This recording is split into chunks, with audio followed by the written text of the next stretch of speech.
دا څنګه ریاست دی 11 کروڑه پنجاب دلته آبادي ده تاسو دلته ټول ولد خلک ازي کاروبارونه کوي یو داسې تماشه تاسو لیدلې ده یو داسې کس تاسو لیدلې دي چې دا غوا سوی دی یو دا رقم لوبه تاسو لیدلې ده یو ټارګټ کلینګ تاسو لیدلې دي یو زموږ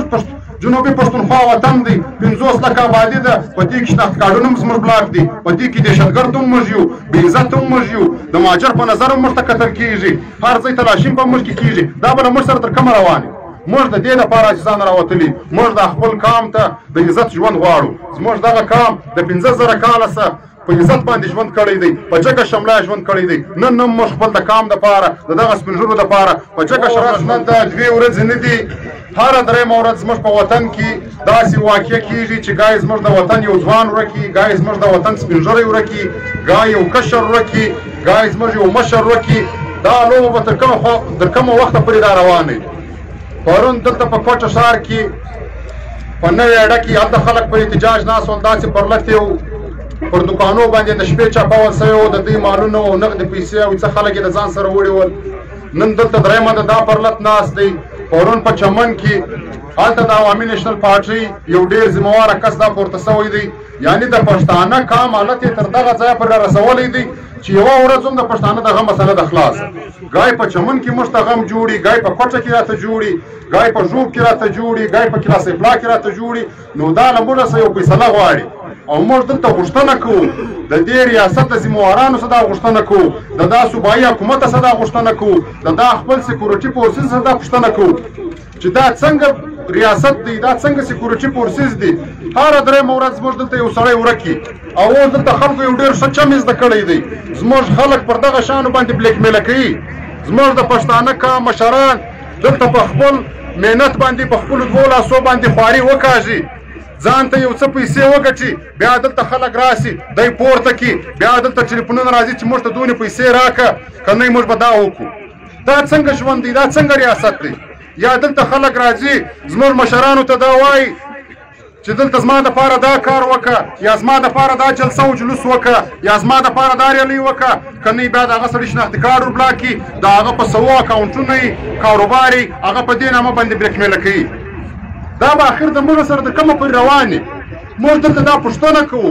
د دې ذمهواره دغه صوبایي حکومت دی د دې ذمهواره دغه سکیورټي فورسز دي دلته عام خلک دي هغه پر ډبل سواري تر دا چیک پوسټ نشي اوښتلی دلته په ټوله کوټه کې تر 50 چیک پوسټ زیات دي یو سړی بغیر شناختي کارډه چکونکو نشي تېرېدلی بیا څنګه دا سړی په تورو چشو ګاډیانو کې دا سړی تر دا دومره چیک پوسټو واوښتی موږ دلته دا دعوې کوو چې زموږ دلته دونې بهترینې سکیورټي فورسز دي موږ دلته د دنیا هر رقم ناممکنه کار ممکنه کولی شو آیا بیا دا څنګه دا ممکنه کار نه دی دا ستا ذمهواري نه ده دا سړی د دې ذمهواري به خامخا دا د دی یا دا تا په خپله وړی دی یا که دا تا نه دی وړی هر چا چې وړی دی بیا دا ستا ذمهواري ده دا سړی به راولې که نه دلته د دا عوام اعتماد پر تا باندې ختمیږي دلته ورځ په ورځ په عوام کې مایوسي را روانه ده په پښتانه قام کې مایوسي را روانه ده پښتون قام تر ابده دغه جبر دغه ظلم ته نه دی تیار د یو منټ دپاره نه دی تیار هره ورځ زموږ په وطن کې دغه تماشې دي دغه غوبل روان دی ګای موږ په ټارګټ کلینګ باندې وژل کېږو ګای موږ په بم دماکو کې وژل کېږو ګای دلته موږ اغوا کېږو ګای دلته موږ ورکېږو ګای دلته موږ پر چیک پوسټو باندې بې عزته کېږو دا به له موږ سره د کومې خوا پرې روان یا دلته زموږ معاشي قتلیام روان کړی دی موږ دلته کاروبار ته نه هیله کوي موږ دلته روزګار ته نه هیله کوي نوکریانې خو دلته نشته کارخانې دلته نشته دلته حکومت خپله یوه ذمهواري نه در پوره کړې دا خلک دلته په خپل اپني مدتاب تحت لګیا دي یو 15 روپۍ ګټي خپل ځان ته یو ژوند برابروي هغه ته هم خلک نه هیله کوي عزیزانو دا د پښتانه قام یو اتفاق غواړي دا دغه لوبه دا درول غواړي دا د پای یو ټکی ورته ایښول غواړي موږ به دلته فیصله کوو دلته به موږ ته خلک دا ذمهواري راکوي چې دلته به زما د سرو د مال تحفظ هم وي دلته به زما د عزت تحفظ هم وي دلته به زما د روزګار تحفظ هم وي دلته به که دغه شان موږ سره خلک مني بیا موږ دلته ورسره تیار یو دا ذمهواري منو که دوی دا خپله ذمهواري نه پوره کوي بیا موږ هم دی چا د پلار دلته غلامان نه یو چې موږ به د دوی دپاره هره تماشه کوو موږ دلته پښتانه خلک ناست یو دلته زموږ ډېر درانه مشران ناست دي تاسو ټولو ته د پښتنو آئین او قانون د پښتنو رسم و رواج در معلوم دی. موږ پښتانه خلک یو. د پښتانه کور ته چې د شپې یو سړی ور واوړي د پښتانه جرګه دغه حق ورکوي چې دغه سړي قتل به ته کوې، دغه سړي سر به پرې کوې. دا د پښتنو ټول دلته مشران ناست دي. دا زموږ قانون دی. بیا موږ دلته دا قانون دونې پر ځان منلی دی د دې ملک. زموږ دلته د کورو د شپې زموږ کورو ته دغه سکیورټي فورسز راوړي، موږ دلته یو غږ نه کوو. موږ ته پر چیک پوسټ لاس راکړي، موږ سره زنانې راسره یي، موږ دوی ته درېږو، احترام ورکوو، تلاشي ورکوو. موږ د قانون پاسداران یو، موږ دا قانون منو. اوس دی خپل قانون نه مني، دی خپله ذمهواري نه ترسره کوي. هره درېیمه ورځ زموږ په وطن کې دا لوبې روانې دي. نو عزیزانو دلته به موږ نن دا فیصله کوو چې موږ تر ابده د خپل قام سره یا د خپلو ځوانانو سره یا خپل د مشرانو سره دغه لوبې تر ابده نه برداشتوو.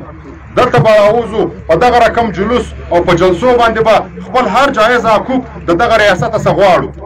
دا څنګه ریاست دی؟ 11 کروړه پنجاب دلته آبادي ده. تاسو دلته ټول ولد خلک یاستئ، کاروبارونه کوئ. یوه داسې تماشه تاسو لیدلې ده؟ یو داسې کس تاسو لیدلی دی چې دا غوا سوی دی؟ یوه دا رقم لوبه تاسو لیدلی ده؟ یو ټارګټ کلینګ تاسو لیدلی دی؟ یو زموږ جنوبي پښتونخوا وطن دی، 50 لکه آبادي ده. په دې کې شناخت کارډونه هم زموږ بلاک دي، په دې کې دهشتګرد هم موږ یو، بې عزت هم موږ یو، د مهاجر په نظر هم موږ ته کتل کېږي، هر ځای تلاشي په موږ کې کېږي. دا به له موږ سره تر کومه روان یو؟ موږ د دې لپاره عاجزان راوتلي، موږ د خپل قام ته د عزت ژوند غواړو. زموږ دغه قام د 15,000 کاله څخه په عزت باندې ژوند کړی دی، په جګه شمله ژوند کړی دی. نن هم موږ خپل د قام دپاره د دغه سپین ږیرو دپاره په جګه شمله ژوند غواړو. که څوک راکوي بالکل دا زموږ حق دی، نو موږ سره دې دا ومني. که موږ تنګوي بیا دلته زموږ د قام بچي نن موږ دلته فیصله کړې ده چې موږ خپل د قام سره دغه جبر دغه ظلم تر ابده نه برداشتوو. د 1 منټ دپاره هم نه یو ته تیار. نو یو وار بیا دلته موږ دغه مطالبه کوو، د دغه صوبایي ګورنمنټ څخه دا مطالبه کوو، د دغه سکیورټي ادارو څخه دا مطالبه کوو، د دغه آی جي پولیس څخه دا مطالبه کوو، د دغه لیویز والا څخه دا مطالبه کوو، د دغه ایم سي والا څخه دا مطالبه کوو چې زموږ دغه ځوان زموږ دا ورور دی په صحیح سلامت تر خپله کوره پورې راورسېږي. که دې ته چې یو نقصان ورسېدی یا دا وځنډېدی تر خپل وخت پورې، بیا دلته دغه جرګه ده، د دې جرګې خپلې کمیټۍ ده، خپل مشران دي. دا مشران چې هره فیصله کوي، پښتون تحفظ مومنټ او زموږ دغه ځوانان به ستاسو سره څنګ پر څنګ ولاړي. که تاسو روډ بندوئ،